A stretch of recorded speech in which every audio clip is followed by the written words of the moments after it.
much. I was invited to give this presentation in English.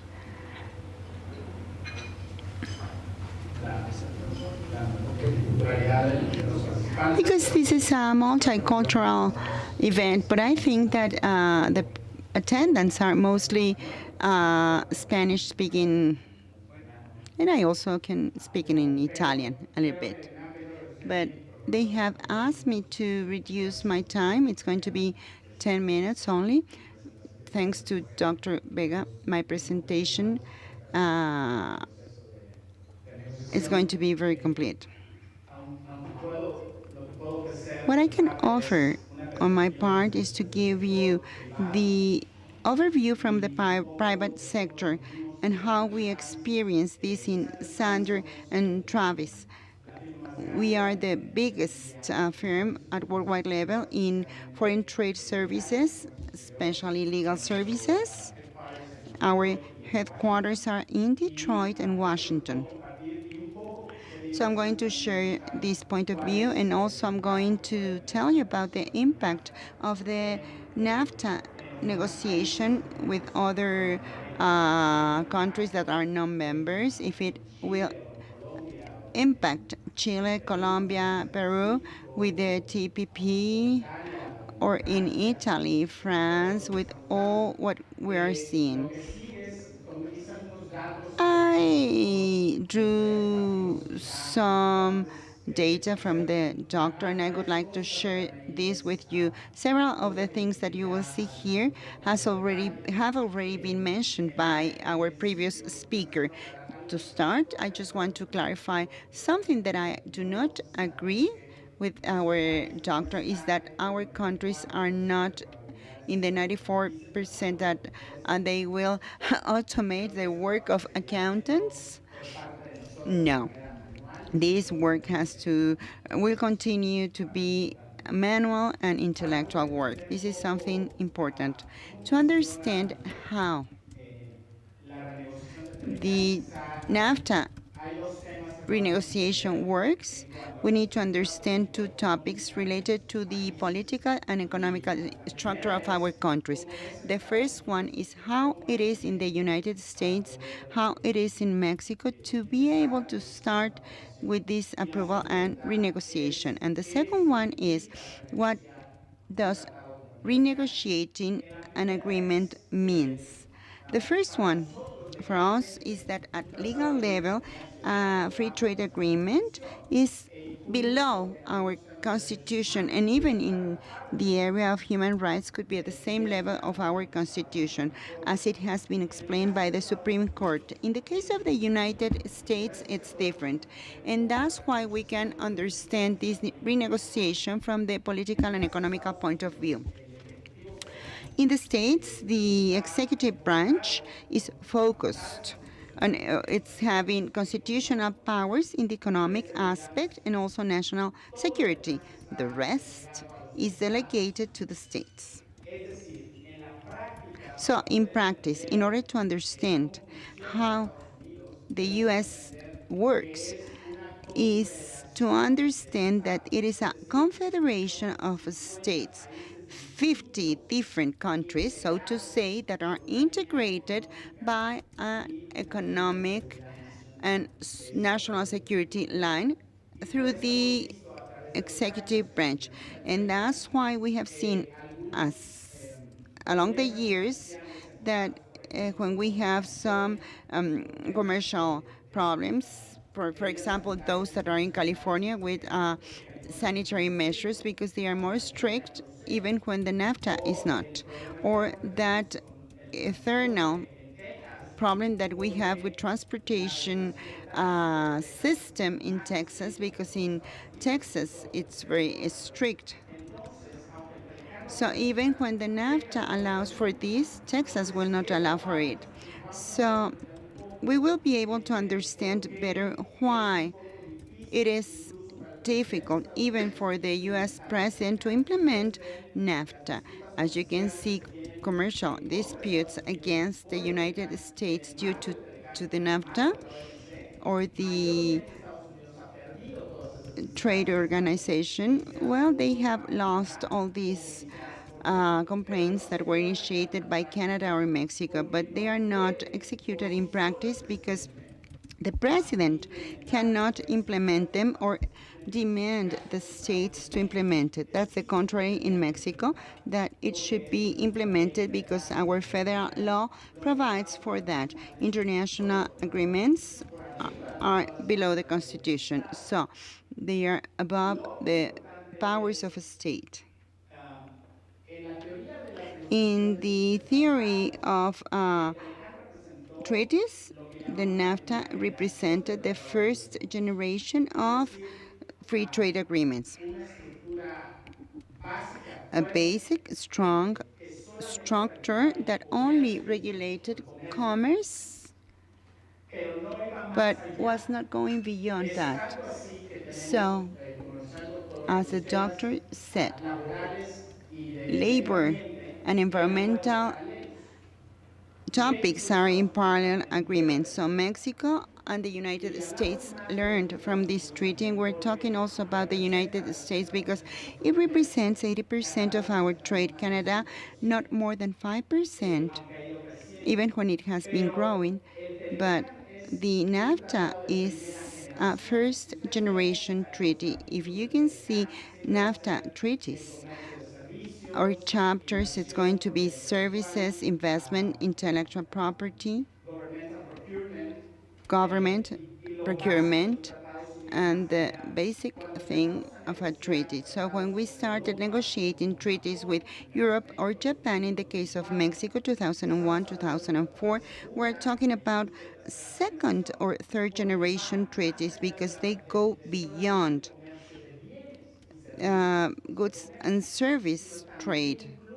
They also include the agreement of common regulations beyond trade. Could be labor, infrastructure, patents within the law.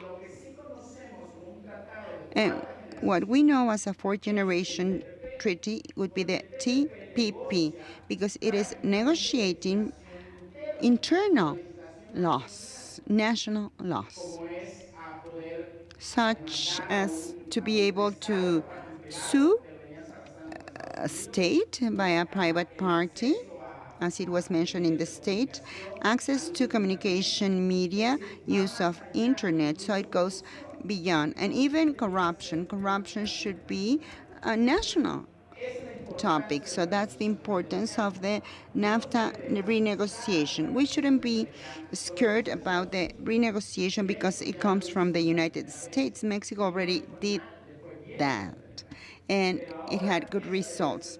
So this should be a modernization process, something which is also happening in Europe. For example, we're modernizing the free trade agreement with the European Union. So this is a second or partially a third generation treaty. As you can remember, the EU treaty is a small piece among a bigger cooperation agreement related to cultural, social, and development areas. And we have what we know as the Free Trade Agreement. And we are also modernizing it. We started last year, but we haven't had the noise we expected with the U.S. Well, the U.S. Has more impact because the dependency it has with our country. So something I would like to talk about is in the case of TPP, is through the TPP, it is the base of our negotiation.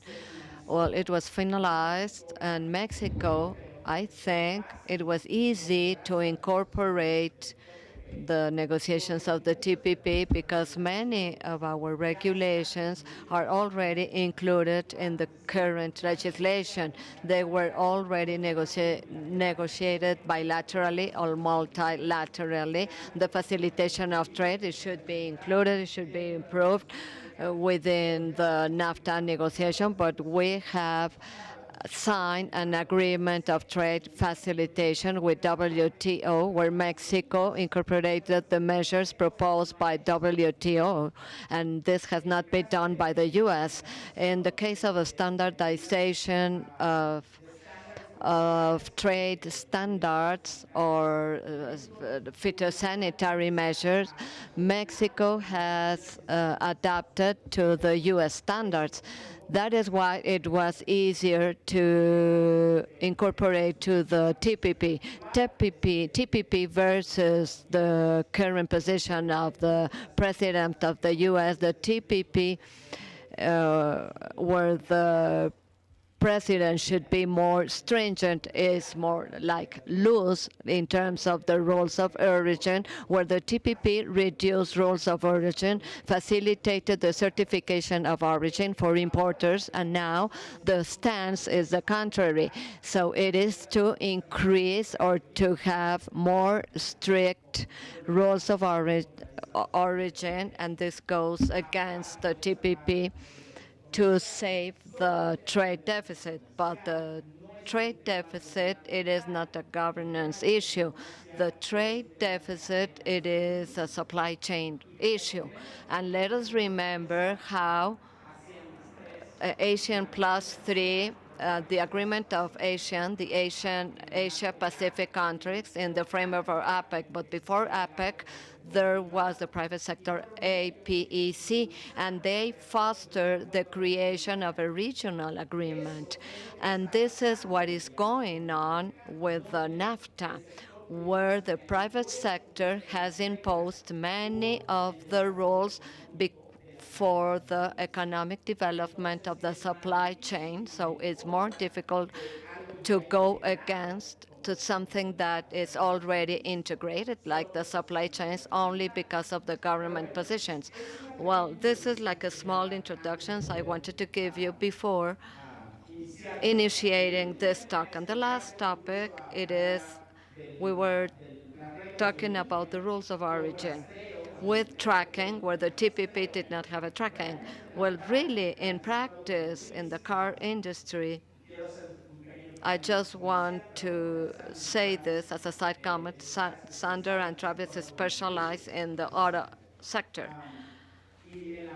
And in practice, the system that we call trace value only applies to the U.S., to the imports of the U.S., not the imports of Mexico.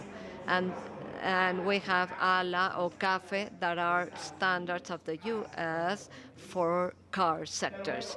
Well, so this is in a nutshell what I wanted to tell you. This is the background, and as a background, I just want to explain why Mexico is so integrated to the U.S. and NAFTA is only the formal mechanism in order to take this regional economic development. The results of Mexico in terms of NAFTA and also the renegotiation process and critical points within the negotiation. The economic relationship with the U.S. started many, many years ago.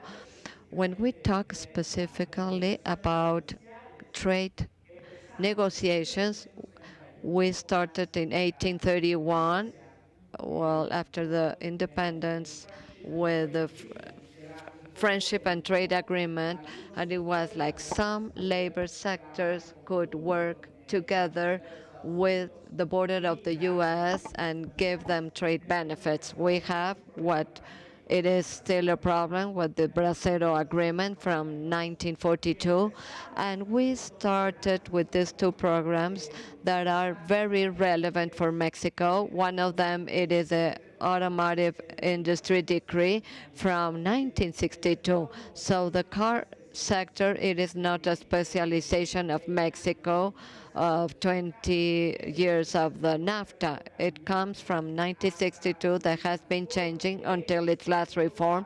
It has a special chapter that talks about the benefits for the car sector in Mexico. And the car sector has two very relevant features. And this is very well known by some colleagues here, like Brazil. One is the complexity of the car industry. It is not I just sell and buy. It is a complexity because any car plant, GM or Ford, be produce cars.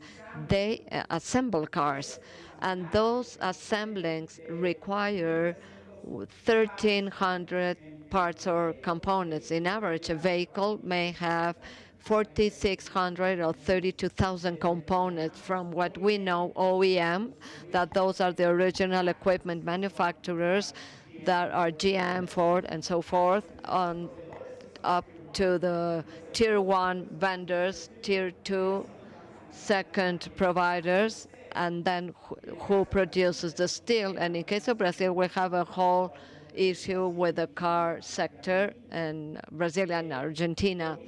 And the same thing has happened in Mexico. But what is important about the car industry is the job creation and taxes, and all the scale economy around automotive sector. And the other, it is the program called as program of additional workers that can work in the border, well known as PIF program. It is not nothing else but what we know as the Maquila Agreement, or IMEX, the maquiladora industry of Mexico that initiated in the textile sector, but today we have maquilas in car, in aerospatial fields, and so forth. In 1971, what it is, the Mexican maquila decree.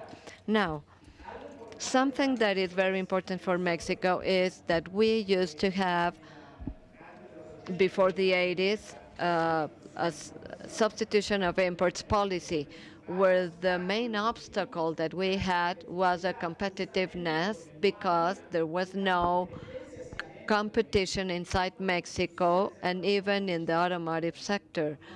I don't know if you all remember this, but I read in magazines that we used to have an automotive industry that was a Mexican company of auto transportation. It was a Mexican brand of cars that disappeared because of competitiveness. And this is a whole issue because there's no supervision of what was sold inside. And when we opened the borders, we didn't know if they were able to compete with other countries. In 1986, we started to talk about GATT, the first negotiations, our first trade agreement with Aladdin.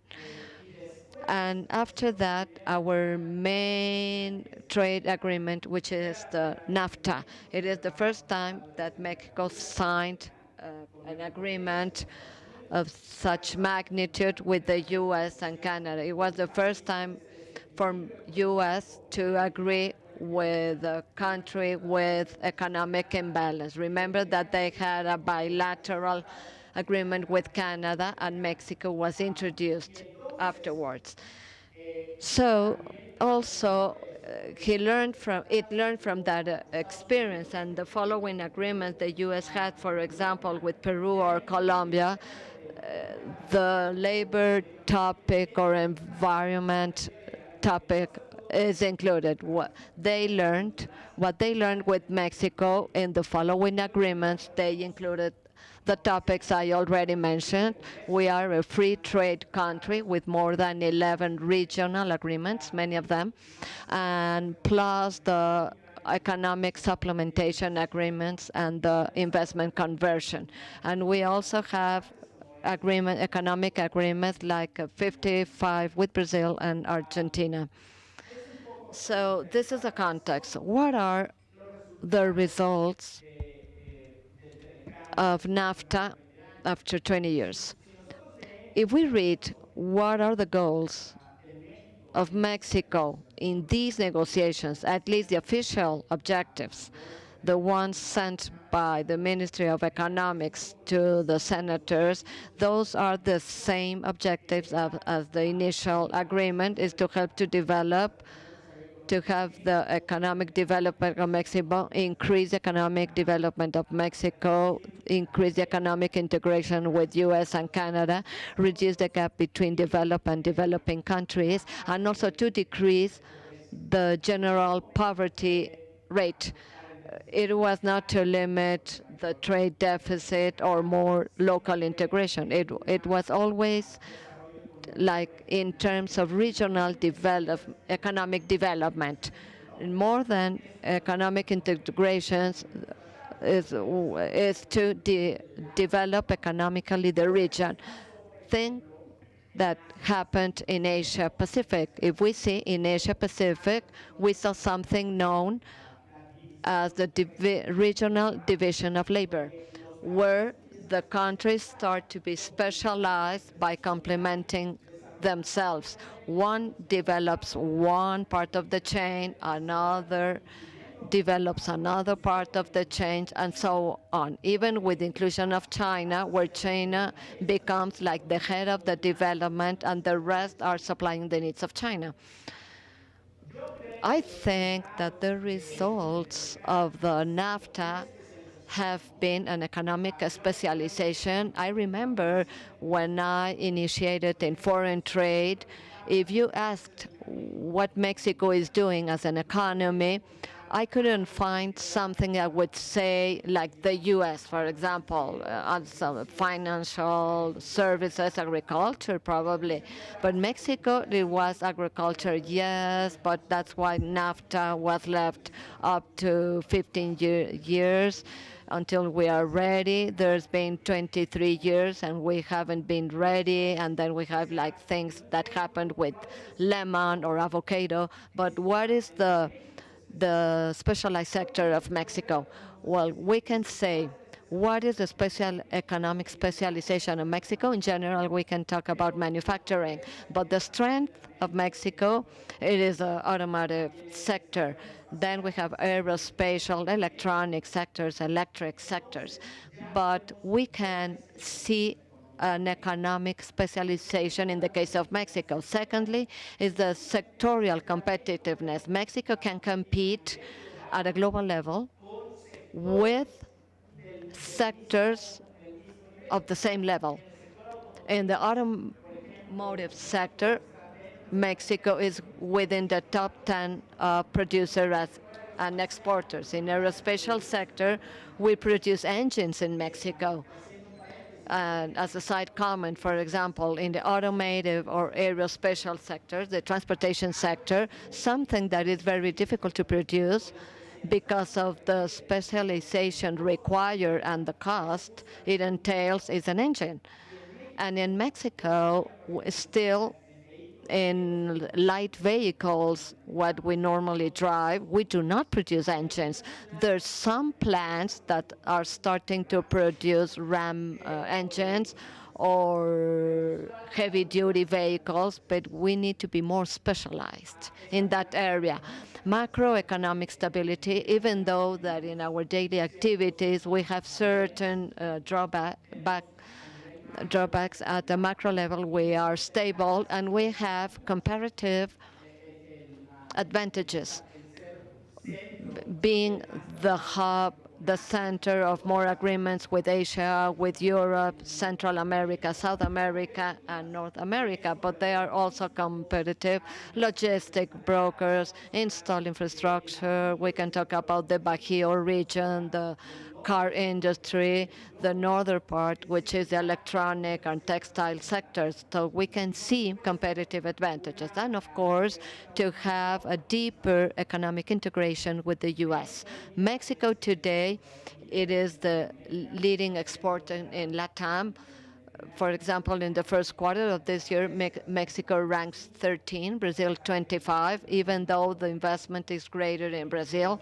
In the direct foreign investment, in Mexico was level, it has ranks 15. And this is very relevant, mentioned by Dr. Vega.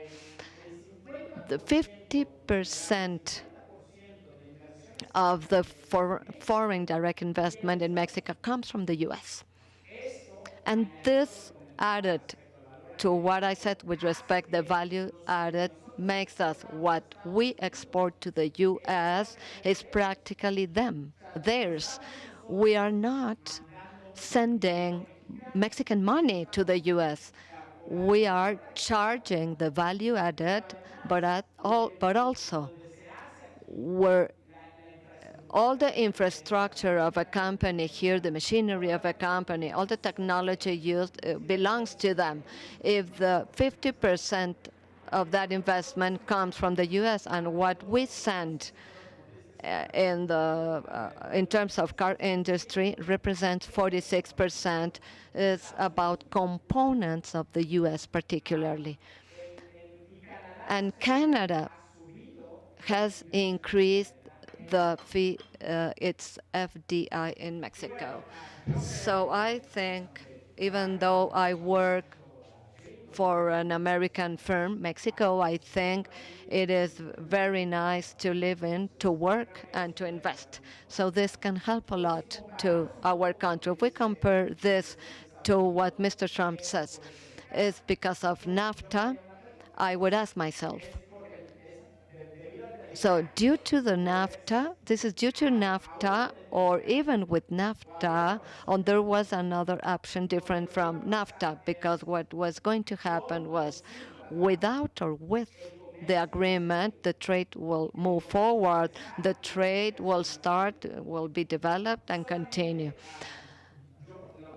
When I talk to my students, I say, what happens if we do not have an agreement?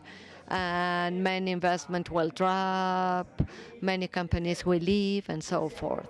Yes, and what happens with China? This is what I ask to my students. We do not have a free trade agreement with China.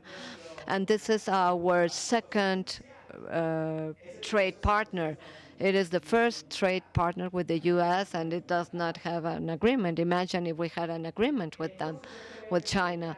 So I think NAFTA, it is like a channel to formalize and structure all those resources and all those opportunities to the economic development of the country and of the region. So how is this renegotiation process carried over? Well, they follow the rules of the WTO through rounds that are divided by committees. Each committee has a specific topic, which is multi-sectorial, but they cover this by topics, and then this goes through ministerial meetings where the secretaries or ministries have like a wrap-up of what has been discussed, and they see like high-level topics. And at the end, they present the results to the president, so they will close their negotiation. Well, yes, we have the TPP as a foundation for many topics. And one of the slogans managed by Mr. Obama officially in the website is TPP hecho en el TPP se hace en Estados Unidos, made in the USA. And that's true. The ones that was more difficult to integrate was the Asia Pacific region, like countries like Vietnam. They had state-owned companies in many sectors. But the foundation of TPP is not everything, because there are many sectors in TPP that are more flexible compared to what we want in NAFTA. We have the European Union Association, started last year, and what we have this negotiating capacity. Mexico unilaterally had structural reforms in many sectors, including the labor, fiscal, customs. And this aimed at adapting itself to the needs of the U.S. investors. So from the U.S., we see that Mexico is going to economic freedom, and that's why FDI is increasing in Mexico. It's much more attractive. But this does not prevent us from having unexpected changes. In the case of other standards, like the WTO Trade Facilitation Agreement, or SPS, or the trade barrier, non-tariff barrier trades, Mexico follow the standards of the WTO. So the position of Mexico from the technical standpoint shouldn't be difficult for them to renegotiate. What I do believe is the political part. What can define this negotiation is not the technical part. There were articles that stated that the Mexican negotiators were the best we had, including the US and Canada negotiators, and probably from the technical point of view. I'm not that sure about the political part. And I'm not sure, not because they are not good negotiators, but in Canada, for example, they are new in their positions. Let us remember that Canada comes from 12 years of a totally different politics, which is very different from the Prime Minister Trudeau compared to Harper.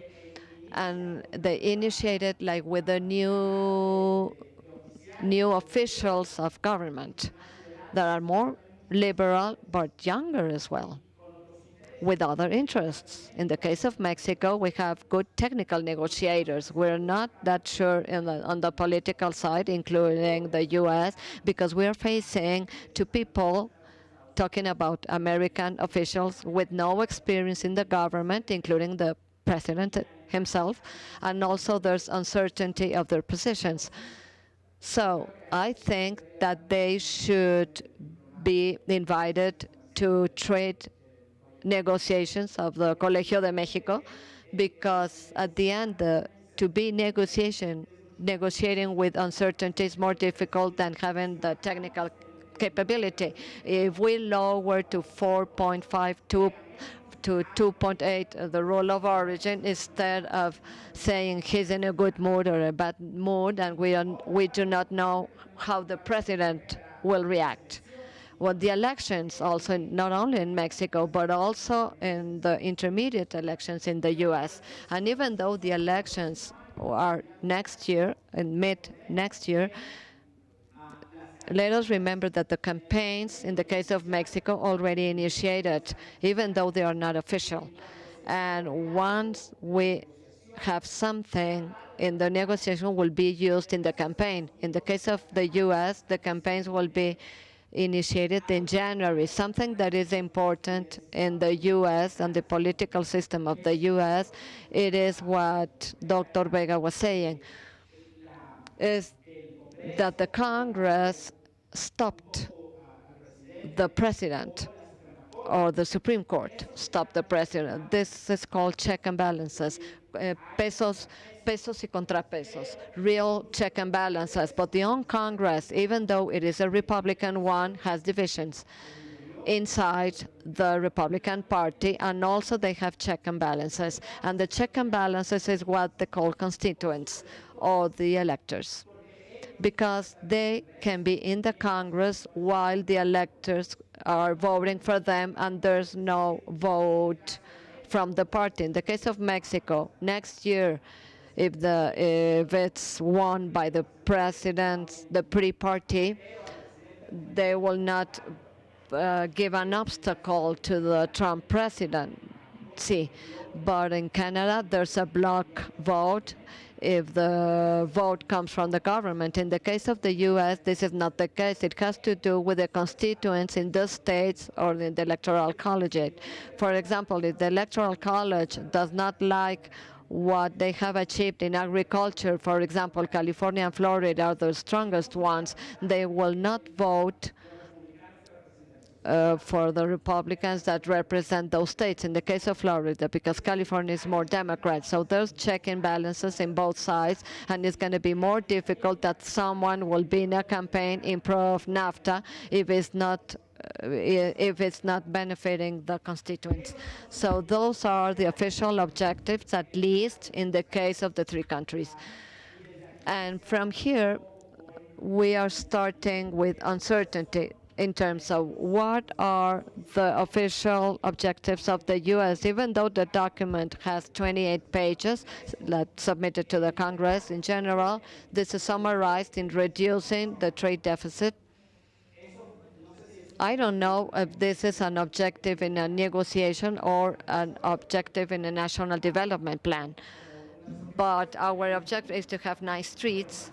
But when you are negotiating, the objective is not to have nice streets, because a nice street is to have flowers, even though it's full of potholes. What does that mean? Like to have nice streets. The other one is the jobs, manufacturing jobs will need to go back to the U.S. This does not depend on the U.S. government. It depends on the private sector of the supply chain, because at the end, this is a business. I'm not going to have a business where it's more expensive to produce, but I will have to sell more expensive, and therefore I won't sell.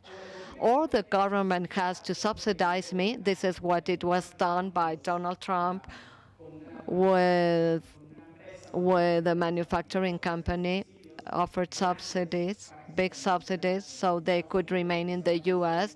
And they were only, it's like a media show, but he will not be able to sustain the whole company. So it is not, it has to be also like with the private sector, not only with the government. Everything is made in the U.S., and this does not depend on the U.S. Today, we cannot say that a car is from the U.S., with the exception of Jeep, but outside from that, it's a Japanese vehicle or a Mexican vehicle or an Italian vehicle. Even when we talk about German cars or Italian cars, well, there's component of those cars that are made in China. So we cannot talk about something locally made unless it is what we call a third trade with agriculture and the local producers. But out of that, everything is integrated. This is the proposal.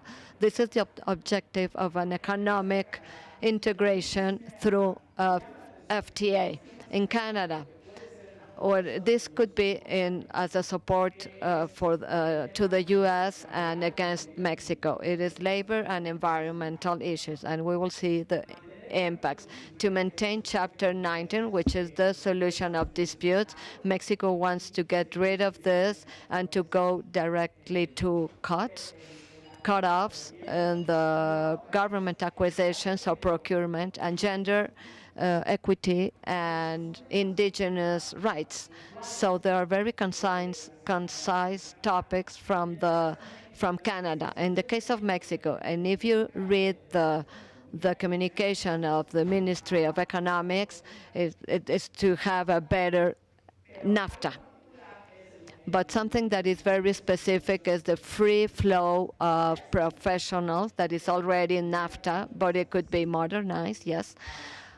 And even the inclusion of SMEs, it's already included in the objectives of Canada at least, and to improve Chapter 19 and also corruption.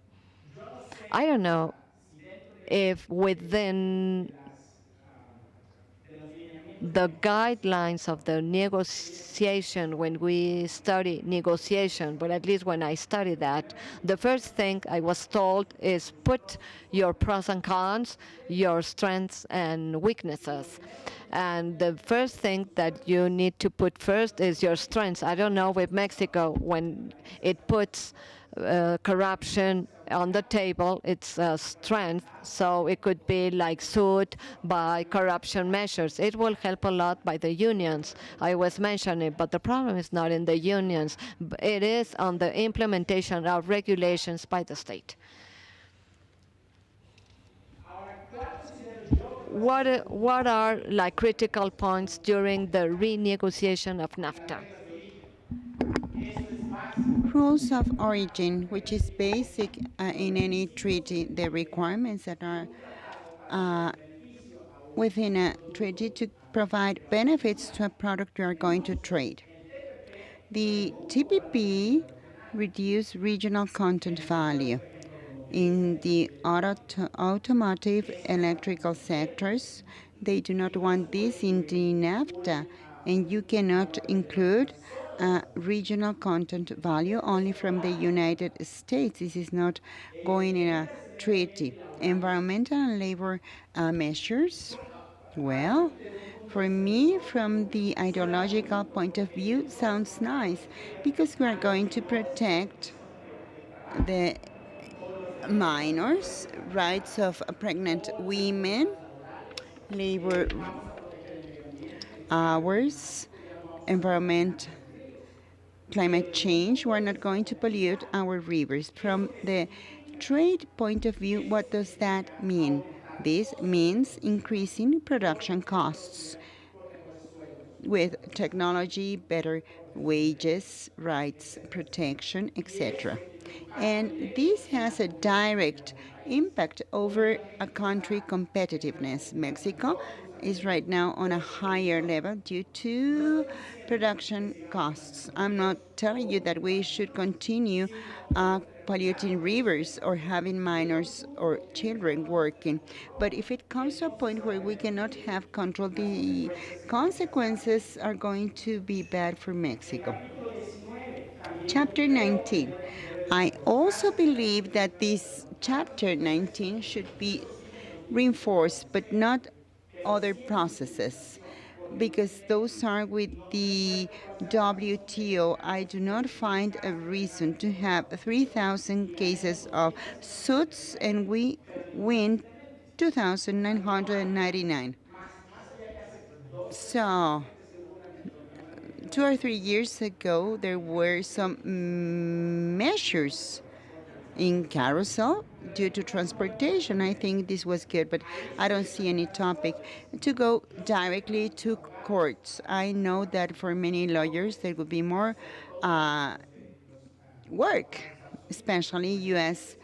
lawyers, because most of the contracts give the jurisdiction for U.S. courts. And the approval and withdrawal process. Which one is this one? Well, it is easier to withdraw from the process than approve it, because approval has to be through the Senate and the Congress in the case of the United States and the Parliament in Canada. But the Parliament can pass it on, but in the case of the United States, both. And if a law like the Obamacare has not been passed, or the tax bill, well, the NAFTA would be difficult to make it pass in a month. Not in the case of Mexico, but the dangerous thing here is the withdrawal process. Even if we have 6 months to put it into effect, the U.S. president has the executive power. If today he's in a bad mood, he can withdraw, stand up, and leave. And he doesn't need the approval of the Congress for that, only the president power. And this is dangerous in a president like himself, and also in a so important negotiation as the NAFTA negotiation is. So, what are the results of this process? And I think that the impact would not be only for Mexico. Of course, it will affect, but also the United States, because it is their investment, the money, and the business. And finally, uncertainty. Even if you are very well prepared for a negotiation, even if you have a lot of technical knowledge, you are not yet prepared for uncertainty, even when you have some techniques. When I teach, what I tell to my students, it's when you're negotiating, don't forget you're negotiating with persons, even if it's a president, a secretary, or lower level people. At the end, you are negotiating with people, and they can have problems, family, traumas, 1,000 issues. And even when you have some techniques for negotiation, you should always recall that you are negotiating with a person. Probably that person had a car crash and he's in a bad mood and he will not negotiate. So in business, this is fatal. This is really a problem. Now, check and balances. Private sector. could be a balance of interest with one country interests and the other. Right now we're in a global era. Everybody depends on everybody to a lower or higher extent at any sector, even at the UC and CS. This is a worldwide network where we need each other. Some of you are strong in some areas, some others are weak. The same happens with production in the private sector. The supply chain. This is not a local or regional, but global chain. Mostly regional, but also global. In the automotive sector, many of the components come from China. They are transformed here and they go to the United States. But it is the same American company having a plant in the United States, China, and Mexico. And then production costs. If it is not convenient to Mexico, they will go to the United States. If it is too expensive, then they will go to Asia. They already did that. When they started doing that, it was in China. It was cheap to produce there. As they became more specialized and doing things right, it became more expensive, and they did not return to the States. They returned to Mexico, but it depends on the production cost and not the government interests. So I believe that in order to conclude, it is the fact that NAFTA has more than 20 years, and based on our experience, even when these 20 years, companies have not yet learned to take advantage of it. So we need to get deeper into NAFTA. And we even tried TPP. In 20 years, we have not been able to take advantage of our basic NAFTA. If you ask any American from any company what a rule of origin is, 70% will say half of it made in the U.S. or that I buy a U.S. producer. They do not have that basic knowledge for the NAFTA. Modernization. It is necessary due to many topics that are not included. We already talked about the first generation, fourth generation of treaties, but we need to be careful to know how to negotiate these technical aspects differently from the previous talk.